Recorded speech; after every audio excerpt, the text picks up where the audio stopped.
Now, I am not in America any longer. I don't know if any of you can tell where I am, but if you look back here, that's a pretty spectacular falls. It's one of the greatest falls in the world. In fact, what I am told, along here, and if we just bring the camera over here and just kind of follow along the escarpment, you will see this is the Victoria Falls. We're on the Zambian side. Normally, if this was April or March, all of what you're looking at would have water cascading over that escarpment. We're in October. This is the low water point of the year, so there's not as much water, but you can see back there the beautiful falls just coming over. On the far side, you'll see Zimbabwe. So this is the border between Zambia and Zimbabwe. My first time I've ever been here, and it's quite spectacular even in October. Now what we're doing, this is part of the FAQ series, frequently asked questions, and we've been talking about Jesus Christ, and we've been defending Jesus to Muslims. The question we're going to deal with right now, as we're here at Victoria Falls, concerns what is a true prophet? Does Jesus qualify as a true prophet? And then I'm going to ask the same question whether Muhammad qualifies. And there are 4 criteria that every prophet must have. The first criteria is that a prophet must be in the line of Isaac. And the references for that are Genesis chapter 17, 18 to 21, chapter 22, verse 2, 12, and 6, chapter 25, verse 23, chapter 26, verse 1 and 2, Genesis chapter 49, 1 to 4, says that he must come in the line of Judah. 2 Samuel 7, verse 4 to 16, says he must be in the line of David. And Matthew 22, verse 42, is fulfilled by Jesus Christ. That we also see in Galatians chapter 4, from verse 22 on. So it's obvious that Jesus fulfills that prophetic line. Very clear that even Abraham had this question when he asked God, what about Ishmael? In chapter 17 of Genesis, and God said in verse 20 and 21, I will bless Ishmael, but my covenant is with Isaac. So every prophet must come in that prophetic line. Does Muhammad come in that prophetic line? And the answer is obviously no. So that would be the first disqualification for Muhammad, a qualification for Jesus Christ. Secondly, every prophet must do something to prove that they're a prophet. Now, Jesus did all kinds of things to prove he was a prophet, and there are 2 things that every prophet must do. Either do a miracle or do a prophecy. Well, we know, and those Muslims who are watching this know, that even in the Quran, in chapter 3, verse 49, Jesus did miracles, healed the sick, gave sight to the blind, resuscitated the dead, created birds out of nothing. Obvious right through the Quran that Jesus was able to do miracles. Show me one miracle that Muhammad did in the Quran. And in fact, in the Quran, 3 times he is asked to do a miracle by the Jews. He says, you killed all the prophets who did miracles before him. I am nothing more than a warner. So it's obvious even the Quran does not accept that Muhammad did any miracles. Disqualification number 2, qualification for Jesus number 2.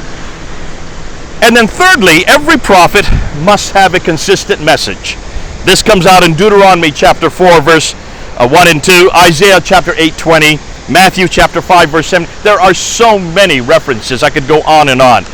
Even the Quran says very clearly that God's word does not change in Surah 6:34, chapter 10, verse 64, and chapter 50, verse 28 and 29. So it's very clear that both scriptures demand this of every prophet. Show me anywhere in the Old and New Testament where there are any contradictions in the message. And you will see that starting in Genesis all the way to Revelation, you have the same message all the way through. When Jesus comes, he fulfills everything that the former prophets did. There's no contradiction between what Jesus did and what he said and that which was spoken about him hundreds of years in advance. There's about 330 prophecies just of the life of Jesus alone from the Old Testament. So here again, you get a qualification for Jesus, a disqualification for Muhammad. And then we come to number 4, and this is probably the greatest one. This is the greatest demand, and that is every prophet must know God's holy name. Now remember, in the Old Testament, there are really 3 official names for God. You have Adonai, which is found about maybe 340 times. It's descriptive, nothing more. Elohim is more popular. That means the gods. It's generic.